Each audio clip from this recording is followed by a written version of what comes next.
Hello friends, welcome back to our channel नॉलेजशाला by Nidhi Jain. Friends, अगर आपको पता हो तो हम मार्केटिंग स्टार्ट कर चुके हैं। मार्केटिंग के बहुत सारे टॉपिक्स हम ऑलरेडी कवर कर चुके हैं।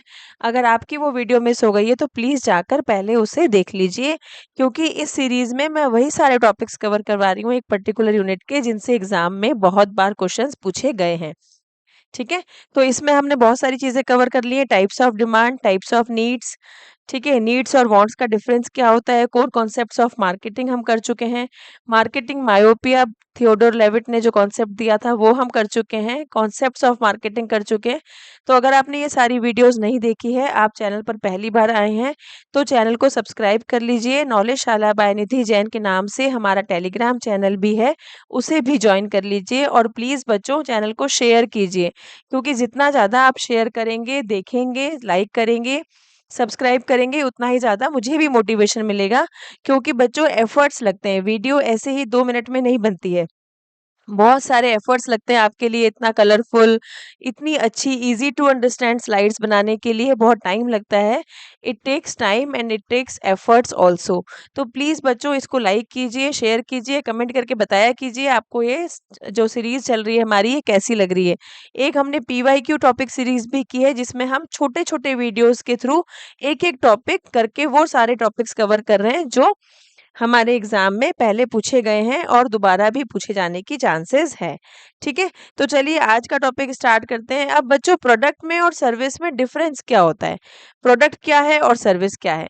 टीचिंग क्या है बच्चों? टीचिंग एक सर्विस है। ठीक है? और जो आप बाज़ार से कोई चीज़ खरीद के लेके आते हो, सपोज़ आपने कार खरीद के लेके आए, अब आप क्लियर कर लोगे एग्ज़ाम, फिर आप किसी कॉलेज में असिस्टेंट प्रोफ़ेसर लग जाओगे, तो आप कार खरीदोगे, तो कार किस कैटेगरी में आएगा? कार प्रोडक्ट की कैटेगरी में आएगा। और कार वाला जो डीलर है, वो आपको जो आफ्टर सेल्स प्रोवाइड करवाएगा, वो सर्विस होती है। आफ्टर सेल्स सर्विसेज प्रोवाइड करवाई जाती है गुड्स को परचेज करने के साथ। ठीक है? तो प्रोडक्ट्स कैसे होते हैं बच्चों? प्रोडक्ट्स टेंजिबल होते हैं, जिनको आप देख सकते हो, छू सकते हो, ठीक है? टेंजिबल एंटिटी होती है प्रोडक्ट्स। जबकि सर्विसेज कैसी होती हैं आपकी? सर्विसेज इनटेंजिबल होती है, क्योंकि सर्विसेज को आप देख नहीं सकते, स्टोर नहीं कर सकते, है ना? प्रोडक्ट्स आर इम्पेरिशेबल, ठीक है? जिनको आप स्टोर नहीं कर सकते, वो कुछ टाइम के बाद क्या होते हैं? खराब नहीं होते हैं। प्रोडक्ट्स को आप स्टोर कर सकते हो, प्रोडक्ट्स खराब नहीं होते हैं, प्रोडक्ट्स को आप रख सकते हो। अगर आप आज कोई चीज़ खरीद के लेके आए हो, तो वो 2 महीने बाद भी यूज़ की जा सकती है। लेकिन सर्विसेज़ कैसी होती हैं? सर्विसेज़ पेरिशेबल होती हैं, जो अगर आपने यूज़ कर ली, जैसे अगर आप हेयर कटिंग के लिए गए, तो आप वहाँ पे बार्बर के सामने बैठे, उसने आपके हेयर कट कर दिए और बात खत्म हो गई। आप उस हेयर कटिंग को 2 महीने बाद दोबारा यूज़ नहीं कर सकते, आपको उसके लिए दोबारा जाना पड़ेगा बार्बर के पास। ठीक है? तो प्रोडक्ट्स इम्पेरिशेबल होते हैं, खराब नहीं होते, जबकि सर्विसेज पेरिशेबल होती हैं। प्रोडक्ट्स टेंजिबल होते हैं, जिनको हम देख सकते हैं, छू सकते हैं, जबकि सर्विसेज इनटेंजिबल होती हैं, जिनको आप एकदम से खुली आँखों से देख नहीं सकते, आप सिर्फ़ उनको फ़ील कर सकते हो। Products can be return, products को आप रिटर्न कर सकते हो। कार अगर आपको पसंद नहीं आई, तो आप ले जा सकते हो, वारंटी में वो ठीक करके दे सकता है, जबकि सर्विसेज रिटर्न नहीं होती। अगर बार्बर ने आपके बाल ज़्यादा छोटे कर दिए, तो वो वापस आपकी कंप्लेंट पर आपको आपके बाल रिटर्न नहीं कर पाएगा, है ना? आप उसको रिटर्न तो नहीं कर सकते हो कि नहीं, तूने अच्छे से बाल नहीं काटे, चल तू ले ले। तो वो आपके आपके बाल आपको वापस नहीं लौटा पाएगा, है ना? अगर आप कितनी भी कंप्लेन करो, कितना भी चिल्लाओ, कितना भी लड़ो, अगर बाल कट गए, एक बार आपकी हेयर कटिंग हो गई तो हो गई। ठीक है? Products are homogeneous in nature, products कहते होते हैं होमोजेनस होते हैं। ठीक है? मतलब एक जैसे होते हैं। प्रोडक्ट्स किस टाइप के होते हैं? होमोजेनस होते हैं। अगर आपने कार ली है व्हाइट कलर की, किसी और ने भी व्हाइट कलर की सेम ब्रांड की कार ली है, तो दोनों कार्स एक दूसरे से सिमिलर होगी, होमोजेनस होगी। जबकि services are heterogeneous in nature. Services heterogeneous कैसे होती है बच्चों? क्योंकि आप सेम सर्विस आप ले रहे हो और आपका फ्रेंड ले रहा है, तो भी आपका एक्सपीरियंस अलग होगा और किसी और दूसरे बंदे का एक्सपीरियंस बिल्कुल ही अलग होगा। जैसे क्लास में हम 40 बच्चों को पढ़ाते हैं, लेकिन 40 बच्चों के सेम मार्क्स नहीं आते, जबकि टीचर सेम तरीके से ही सब बच्चों को ट्रीट करता है। ठीक है? सेम तरीके से ही पढ़ाता है, सेम तरीके से ही नोट्स देता है, सेम तरीके से एक्सप्लेन करता है। फिर भी क्यों ऐसा होता है कि हर बच्चे के मार्क्स अलग आते हैं? क्योंकि हर बच्चे ने उस सर्विस को अलग तरीके से लिया है। ठीक है? हर बच्चे ने उतना अटेंशन नहीं दिया, हर बच्चे की ग्रैस्पिंग पावर अलग होती है। तो सर्विसेज़ हेटेरोजेनस होती है, एक-दूसरे से डिफरेंट होती है। देन आता है quality of a product can be measured. Product की क्वालिटी आप मेजर कर सकते हो, ठीक है? आप देख सकते हो कि प्रोडक्ट कैसा है, ठीक है? सपोज़ करो कि आप फ्रूट्स लेके आए हो बाज़ार से, तो आप देख सकते हो कि फ्रूट्स कैसे हैं, फ्रेश हैं या कैसे हैं, खराब हैं, ठीक है? लेकिन एकदम से क्वालिटी ऑफ सर्विस मेजर नहीं की जा सकती। एकदम से आप मेजर करके नहीं बता सकते कि हेयर कटिंग कितनी अच्छी हुई है, ठीक है? आप कह सकते हो कि हाँ, ठीक है, मैं सैटिस्फाई हूँ, ठीक है? सैटिस्फैक्शन से मुझे याद आया कि हमने एक कॉन्सेप्ट किया था सैटिस्फैक्शन, डिससैटिस्फैक्शन और कस्टमर डिलाइट का, ठीक है? अगर आपने वो वीडियो नहीं देखी है तो उसको भी जाके देख लेना, क्योंकि इस कॉन्सेप्ट से भी एग्ज़ाम में क्वेश्चन पूछे जाते हैं। देखो, प्रोडक्ट का विड्थ होती है, हाइट होती है, लेंथ होता है, मटेरियल यूज़ होता है, पैकेजिंग होती है, जबकि सर्विसेज़ में क्या होता है, डिटेल्ड डिस्क्रिप्शन होता है कि आपको क्या-क्या प्रोवाइड करेंगे, ठीक है? लोकेशन होती है, आपको उस पर्टिकुलर लोकेशन पर ही जाना होता है, ठीक है? तो ये डिफरेंस है हमारा प्रोडक्ट्स में और सर्विसेज़ में। अब देखो बच्चों, एक आपके पास प्रोडक्ट और सर्विसेज का कॉन्टिनम होता है, ठीक है? इस तरीके से कॉन्टिनम होता है जिसमें आपको ये बताया जाता है कि प्योर गुड्स और प्योर सर्विसेज, ठीक है? अब देखो, जैसे सॉल्ट है, कंप्यूटर है, फास्ट फूड रेस्टोरेंट है। अब जिस जैसे-जैसे बच्चों आप इस साइड मूव करोगे तो आप किस तरफ मूव करते जाओगे? सर्विस इंडस्ट्री की तरफ मूव करते जाओगे। और कॉन्टिनम की इस साइड जो चीज़ें हैं वो कैसी हैं? प्योर गुड्स है। जैसे सॉल्ट है, आप बाज़ार से सॉल्ट खरीद के लेके आए तो सॉल्ट के साथ कोई सर्विस नहीं मिली, प्योर गुड है सॉल्ट। कंप्यूटर खरीद के लेके आओगे, कुछ हद तक सर्विसेज़ मिलेंगी। फास्ट फूड रेस्टोरेंट में जाओगे तो सर्विसेज़ का एक रोल हो जाएगा। ठीक है? क्योंकि वहाँ पे सिर्फ़ खाना ही नहीं है, खाना प्रोडक्ट है, लेकिन आपको खाना किस तरीके से सर्व किया गया वो सर्विसेज़ का पार्ट है। फिर क्लॉथिंग इंडस्ट्री, जब आप क्लोथ्स खरीदने जाते हो तो नो डाउट वहाँ पे भी आपको सर्विसेज़ मिलती हैं, ठीक है? आपको ट्रायल रूम मिलता है जहाँ पे आप ट्राई करके देख सकते हो। देन आता है एयरलाइन्स, एयरलाइन्स में भी सर्विसेज़ का रोल है। अब धीरे-धीरे आप कहाँ जा रहे हो? प्योर सर्विसेज़ की तरफ जा रहे हो। टीचिंग में भी कुछ हद तक प्योर सर्विस है, लेकिन आजकल जैसे आपको हार्ड कॉपीज़ में नोट्स प्रोवाइड किए जा रहे हैं, ठीक है? तो आप कह सकते हो कि वो थोड़ा-सा गुड्स का इन्वॉल्वमेंट है, but teaching is also comes under your service sector. ठीक है? देन आता है इन्वेस्टमेंट एडवाइस। अब इन्वेस्टमेंट एडवाइस क्या है बच्चों? यहाँ पे कॉन्टिनम के बिल्कुल इस साइड आ गए हो, मतलब ये क्या है? आपकी प्योर सर्विस है। यहाँ पे आपको कुछ मिल नहीं रहा है, आपको सिर्फ इन्वेस्टमेंट की क्या कर रहे हैं? वो एडवाइस दे रहे हैं, ठीक है? जैसे मैं आपको एडवाइस दे रही हूँ कि आप अभी से ही 2-2 3-3 वीडियो करके अपना बैकलॉग कवर कर लो। चैनल पे more than 80 videos already upload की जा चुकी हैं, ठीक है? उनको देखते रहो, क्योंकि एक साथ 20 वीडियो देखोगे तो उतनी एफिशिएंसी आपकी नहीं आ पाएगी। और बच्चों, चैनल को सब्सक्राइब कीजिए, अपने दोस्तों के साथ शेयर किया कीजिए, वीडियो पसंद आता है तो प्लीज़ लाइक कीजिए। ठीक है? प्रोडक्ट्स कैसे होते हैं? टैंजिबल होते हैं, आप उनको देख सकते हो, पहले भी आपको बताया। सर्विसेज़ इंटैंजिबल होती हैं। कस्टमर का इन्वॉल्वमेंट प्रोडक्ट्स में इतना ज़्यादा नहीं होता है, जबकि सर्विसेज़ में बहुत ज़्यादा इन्वॉल्वमेंट होता है। अगर मुझे हेयर कटिंग लेनी है तो मुझे इन्वॉल्व होना पड़ेगा, मुझे ही जाना पड़ेगा।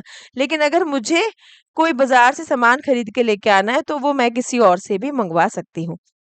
प्योर गुड्स में क्या होता है? Low quality control problems. Quality control problems इतनी नहीं होती है, क्योंकि आप इजीली क्वालिटी मेजर कर सकते हो, जबकि सर्विसेज में क्वालिटी कंट्रोल प्रॉब्लम ज़्यादा होती है, क्योंकि हम इजीली सर्विसेज की क्वालिटी मेजर नहीं कर सकते। गुड्स को ईज़ी होता है इवैल्यूएट करना, पहले भी हमने देखा था गुड्स की क्वालिटी ईज़ी होती है मेज़र करना, जबकि सर्विसेज़ की क्वालिटी मेज़र करना, इवैल्यूएट करना बहुत मुश्किल होता है, ठीक है? गुड्स की हम इन्वेंटरीज़ करते हैं, इन्वेंटरीज़ मीन्स इन्वेंटरी क्या होता है बच्चों? इन्वेंटरी वो स्टॉक होता है, वो सामान होता है जिसको आगे सेल करने के लिए आपने इकट्ठा किया होता है, जबकि सर्विसेज़ की हम इन्वेंटरी बनाकर नहीं रख सकते, ठीक है? सर्विसेज़ को हम स्टोर करके नहीं रख सकते ना, सर्विसेज़ तो जब मिलेगी ऑन द स्पॉट आपको अवेलेबल हो जाएगी, ठीक है? गुड्स में कोई टाइम क्राइटेरिया नहीं होता है, जबकि सर्विसेज़ में एक टाइम क्राइटेरिया होता है, स्ट्रिक्ट टाइम क्राइटेरिया होता है। जैसे अगर कोई क्लिनिक का टाइम 10 टू 2 है, तो आपको अगर उस डॉक्टर से मिलना है, तो आपको 10 टू 2 के बीच में ही अपॉइंटमेंट लेके जाना पड़ेगा। आप ये नहीं कह सकते कि नहीं, हम तो कॉलेज से 5 बजे फ्री होंगे तब आएँगे, तो डॉक्टर आपके लिए स्पेशली 5 बजे नहीं आएगा, ठीक है? गुड्स के केस में लो इम्पोर्टेंस ऑफ कॉन्टैक्ट पॉइंट्स की इम्पोर्टेंस इतनी ज़्यादा नहीं होती है, जबकि सर्विसेज में कॉन्टैक्ट पॉइंट्स की इम्पोर्टेंस ज़्यादा होती है, ठीक है? अब आगे देखो, एक और इम्पोर्टेंट कॉन्सेप्ट है आपका मार्केटिंग में, वैल्यू, सैटिस्फैक्शन एंड क्वालिटी। देखो बच्चों, वैल्यू क्या होता है?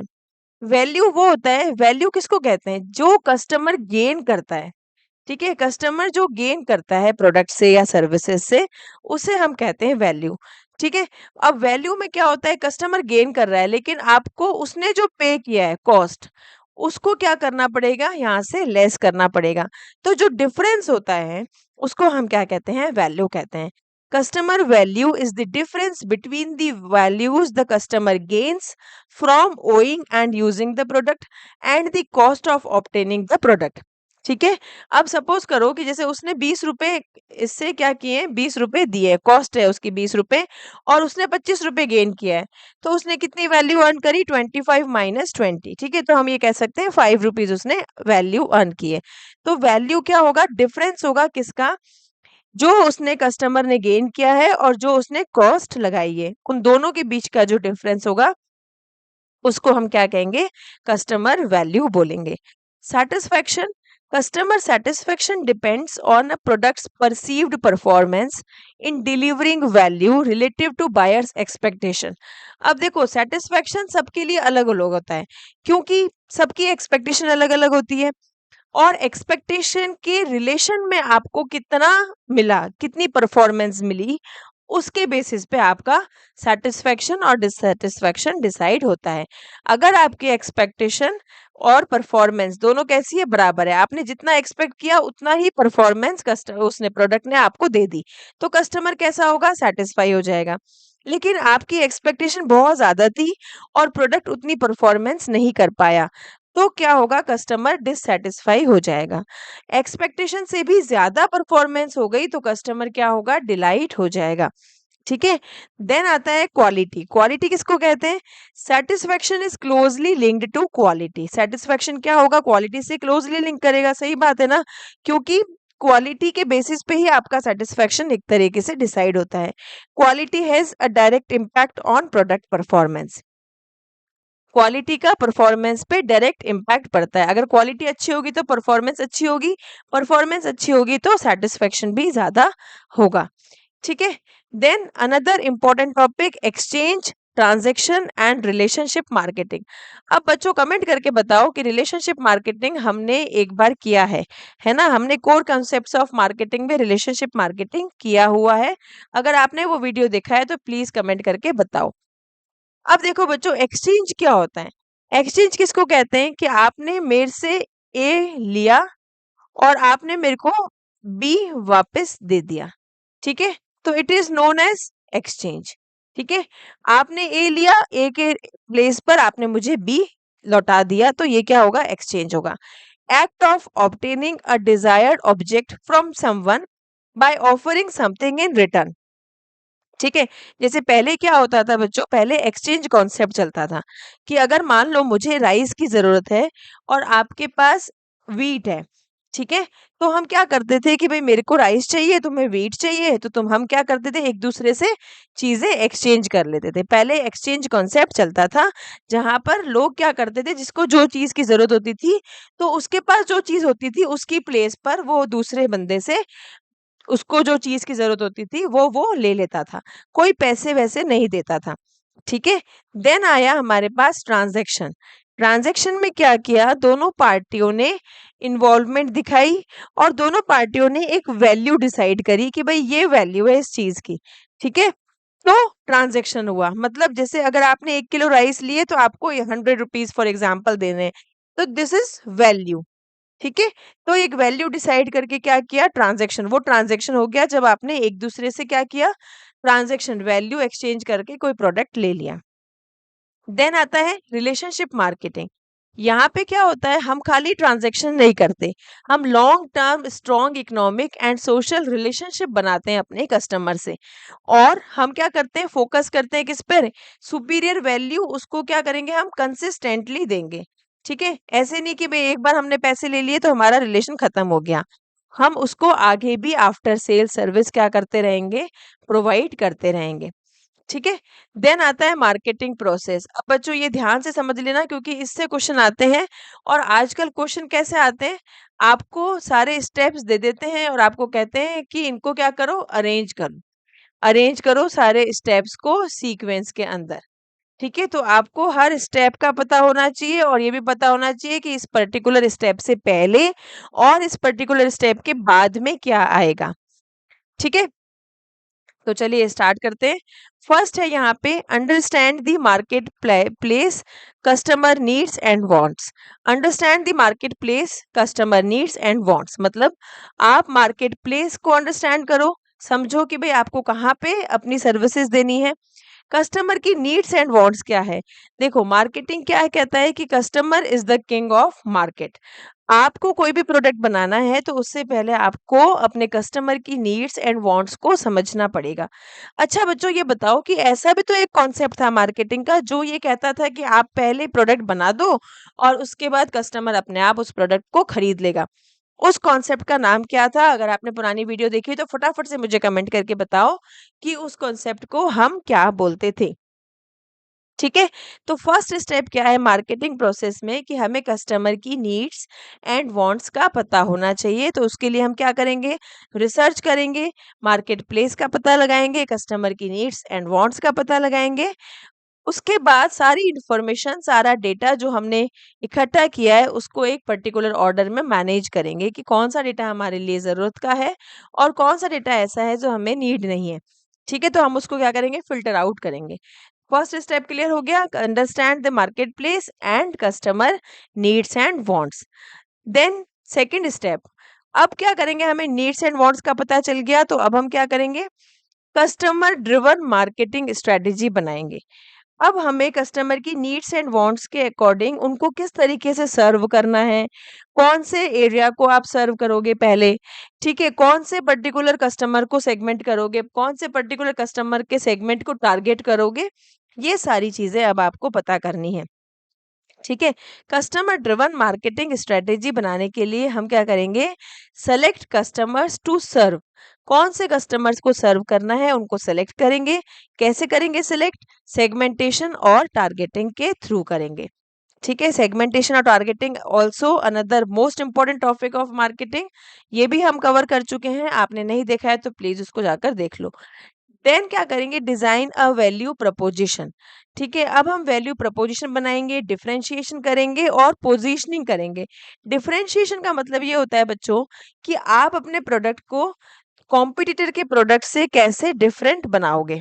ठीक है, किस तरीके से आप अपने प्रोडक्ट को कस्टमर के लिए डिफरेंट बना सकते हो। और पोजीशनिंग वो होता है कि कस्टमर के माइंड में अपने प्रोडक्ट की एक पर्टिकुलर इमेज क्रिएट करना। ठीक है, चलो नेक्स्ट आते हैं, construct an integrated marketing programme. अब हमें कस्टमर की नीड्स एंड वांट्स पता चल गई, हमने ये डिसाइड कर लिया कि हमें कौन से सेगमेंट को टारगेट करना है, कस्टमर ड्रिवन मार्केटिंग स्ट्रेटेजी बना ली। अब थर्ड स्टेप क्या है हमारा? इंटीग्रेटेड मार्केटिंग प्रोग्राम बनाना। इंटीग्रेटेड मार्केटिंग प्रोग्राम मतलब सारे स्टेप्स को एक दूसरे के साथ लिंक करते हुए हमें क्या करना है? मार्केटिंग प्रोग्राम बनाना है। अब इसमें क्या आएंगे? इसमें आपके आ जाएंगे 4 P's। 4 P ऑफ मार्केटिंग क्या है? प्रोडक्ट, प्राइस, प्लेस और प्रमोशन। ठीक है, प्रोडक्ट और service, design and building strong brands. Product और सर्विस का डिजाइन करेंगे, प्राइसिंग डिसाइड करेंगे, प्राइसिंग ऐसी होनी चाहिए कि प्रोडक्ट अट्रैक्टिव लगे।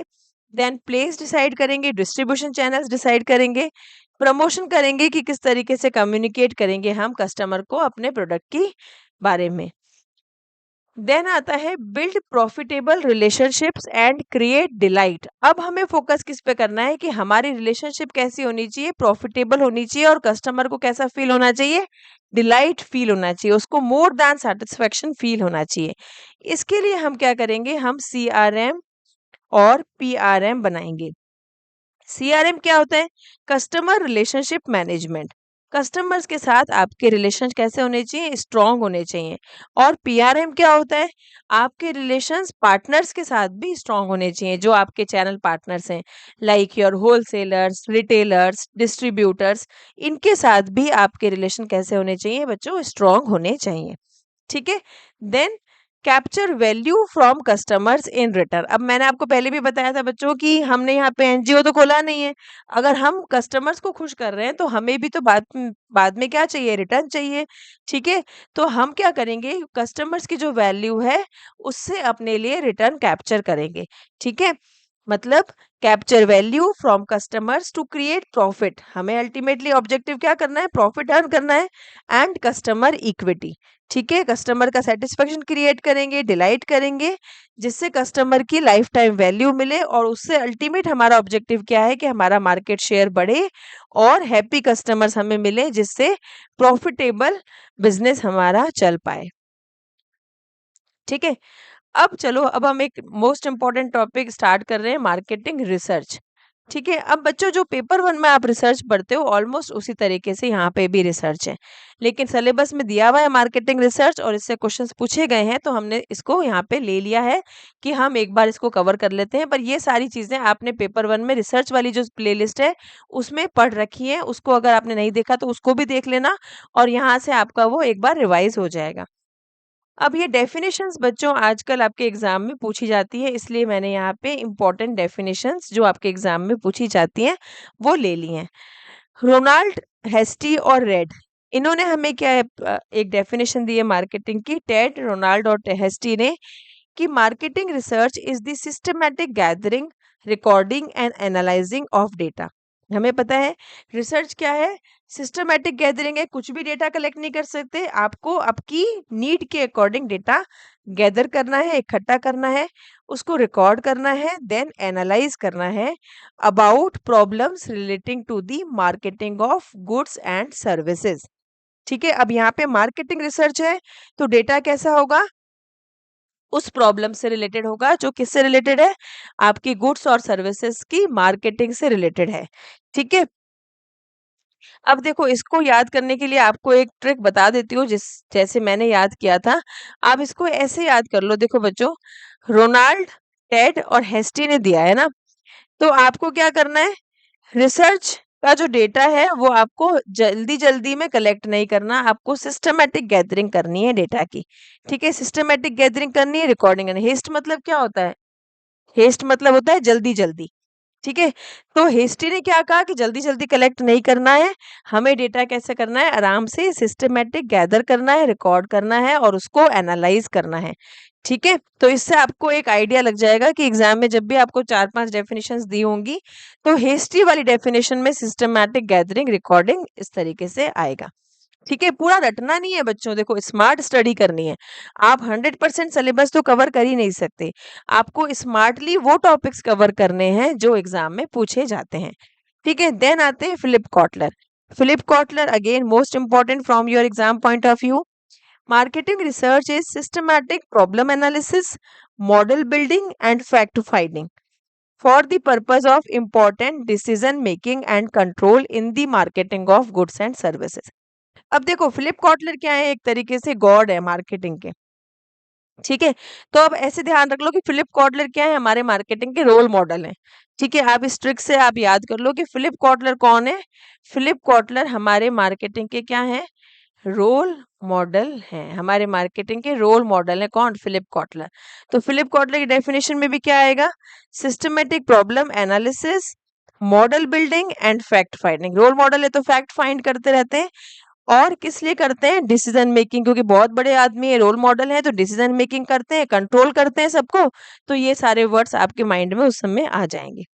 ठीक है, देन आते हैं अमेरिकन मार्केटिंग एसोसिएशन। इन्होंने क्या कहा कि मार्केटिंग क्या है, function which links the customer, consumer and public to the market through information. अब देखो अमेरिकन मार्केटिंग एसोसिएशन क्या है, एक मार्केटिंग की ऑर्गेनाइजेशन है। ऑलमोस्ट हर टॉपिक में आपको एएमए की डेफिनेशन मिल जाएगी। ठीक है, तो आप कैसे याद करोगे, ऑर्गेनाइजेशन है तो ये क्या करेगा, सबको लिंक करेगा, है ना, किसको सबको लिंक करेगा, कस्टमर को, कंज्यूमर को और पब्लिक को। कैसे लिंक करेगा, सीधी सी बात है भाई, इंफॉर्मेशन प्रोवाइड कराएगा, इंफॉर्मेशन से ही लिंक करेगा। ठीक है, ऐसे याद कर लोगे, समझ गए कैसे याद करोगे। हेस्टी, रोनाल्डो, टेड ने क्या कहा, सिस्टमैटिक गैदरिंग करनी है, जल्दी जल्दी नहीं करना है। फिलिप कॉटलर हमारे रोल मॉडल हैं, उन्होंने कहा प्रॉपर एनालिसिस करो, मॉडल बिल्डिंग करो और फैक्ट फाइंडिंग करो। ठीक है, एएमए इज द ऑर्गेनाइजेशन, तो ऑर्गेनाइजेशन किस पे फोकस करता है, सबको एक साथ लेकर आता है। ठीक है, अब चलो नेक्स्ट करते हैं हम टाइप्स ऑफ मार्केटिंग रिसर्च। अब बच्चों ये रिसर्च के अलग अलग टाइप्स हमने जो फर्स्ट पेपर की रिसर्च वाली प्लेलिस्ट है उसमें भी बहुत अच्छे से मैंने आपको करवाई भी है। तो यहाँ पे मैं एक ओवरव्यू दे रही हूँ, बाकी आप बहुत डिटेल्ड में इन पर्टिकुलर रिसर्च को फर्स्ट पेपर की रिसर्च वाली प्लेलिस्ट से प्लीज जाकर कवर कर लेना, क्योंकि वो फर्स्ट पेपर के लिए भी इम्पोर्टेंट है और आपके यहाँ पे एग्जाम के लिए भी इम्पोर्टेंट है। यहाँ पे मैं आपको एक जनरल ओवरव्यू दे रही हूँ सबका।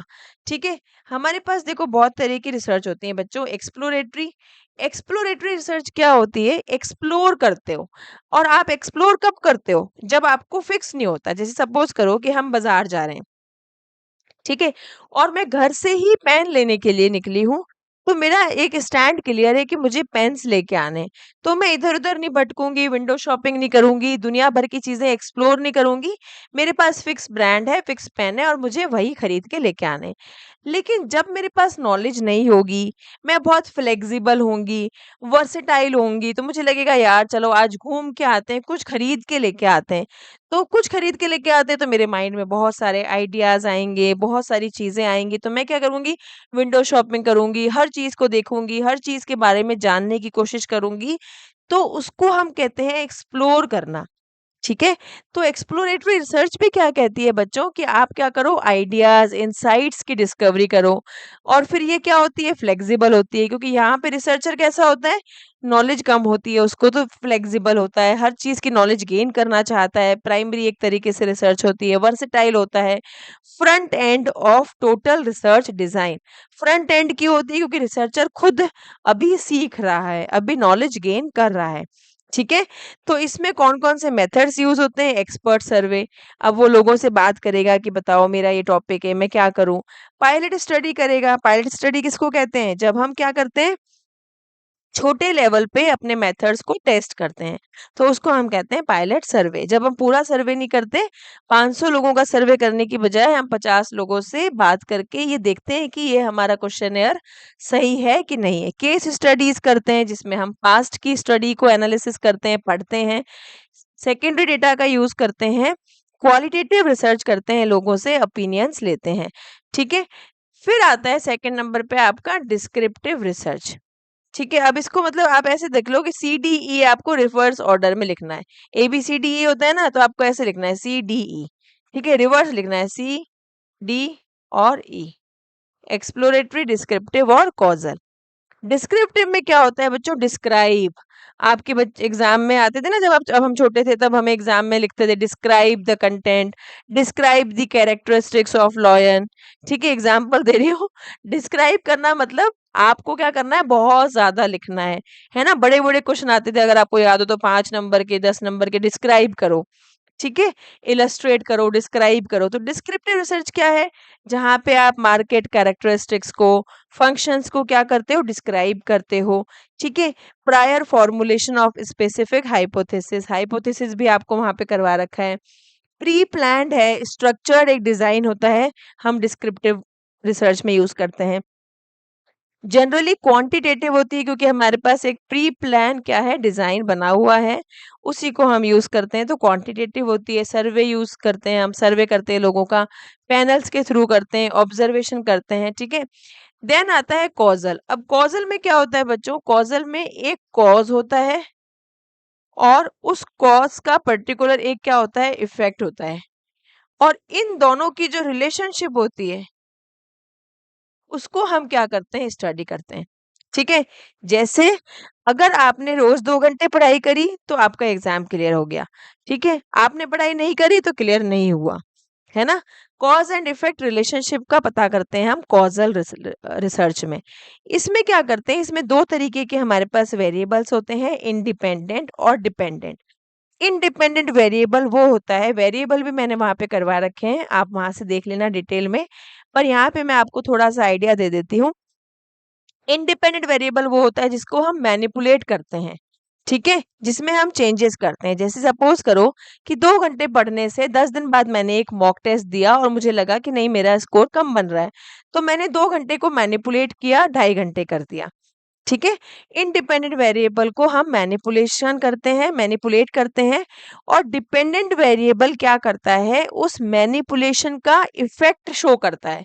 ठीक है, आपने कोई चीज कम करी या कोई चीज ज्यादा करी, कम करी या ज्यादा करी, उसका इफेक्ट क्या पड़ा, असर क्या हुआ, ये कौन शो करेगा असर, डिपेंडेंट वेरिएबल।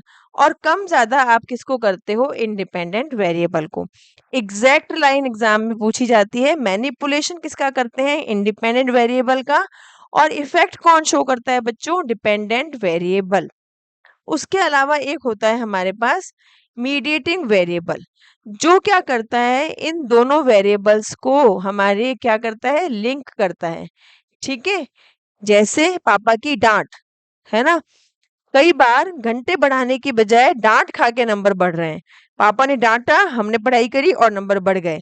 तो पापा की डांट क्या है, मीडिएटिंग वेरिएबल से, है ना। एग्जाम्पल से जल्दी समझ आता है बच्चों। आपको ये एग्जाम्पल अगर अच्छे लगते हैं तो प्लीज कमेंट करके बताओ, नहीं तो अगली बार से फिर मैं नहीं बता रही आपको कोई ट्रिक व्रिक।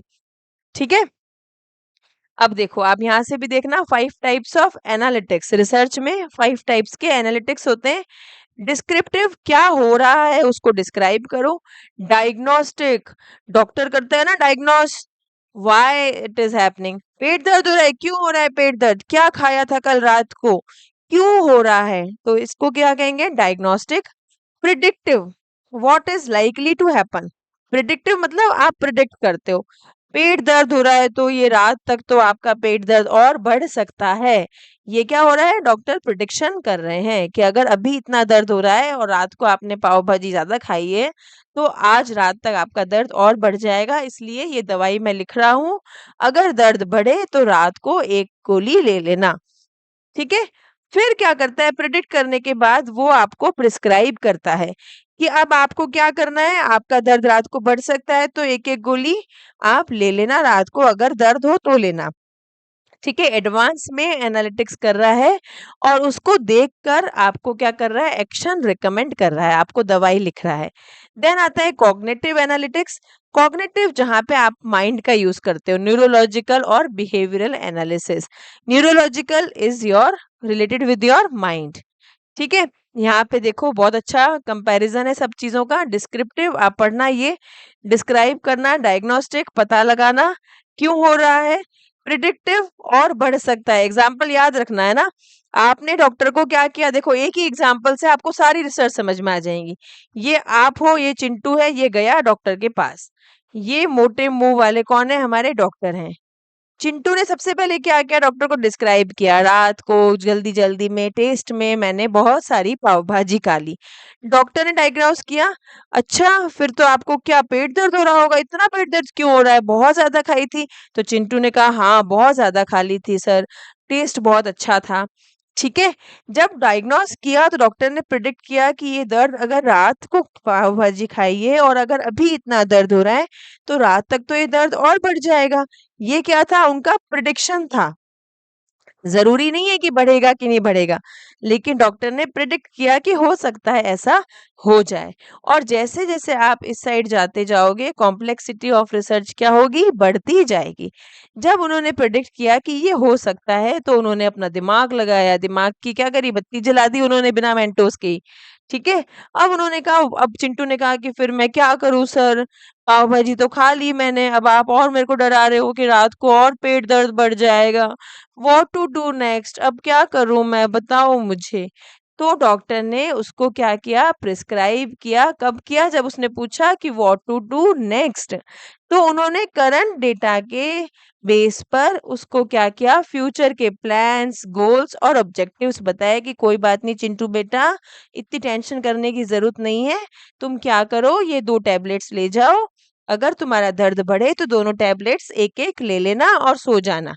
ठीक है, आई होप आपको समझ में आ गया होगा। अगर ये एग्जाम्पल अच्छा लगा तो प्लीज वीडियो को लाइक करना बच्चों, और कमेंट करके जरूर बताना, अपने दोस्तों के साथ शेयर करना। और ये वाला चार्ट आपका होमवर्क है, इसको आप जरूर से कर लेना। ठीक है, ये देखो, ये डिस्क्रिप्टिव प्रेडिक्टिव का दिया हुआ है, क्वालिटेटिव क्वांटिटेटिव रिसर्च का दिया हुआ है आपको। ठीक है, इसको आप कर लेना, फिर हम करेंगे यहाँ से। ठीक है, प्रोसेस ऑफ मार्केटिंग रिसर्च यहाँ से हम अपनी नेक्स्ट क्लास में करेंगे, कि अदरवाइज वीडियो बहुत बड़ा हो जाएगा और आपको कवर करने में दिक्कत आएगी। ध्यान रखिए बच्चों, पढ़ते रहिए, मुस्कुराते रहिए, ज्यादा लोड लेके पढ़ाई मत कीजिए, आराम से करो, क्योंकि पढ़ाई भी बहुत इंटरेस्टिंग है, बस इंटरेस्ट क्रिएट करना आना चाहिए। ठीक है?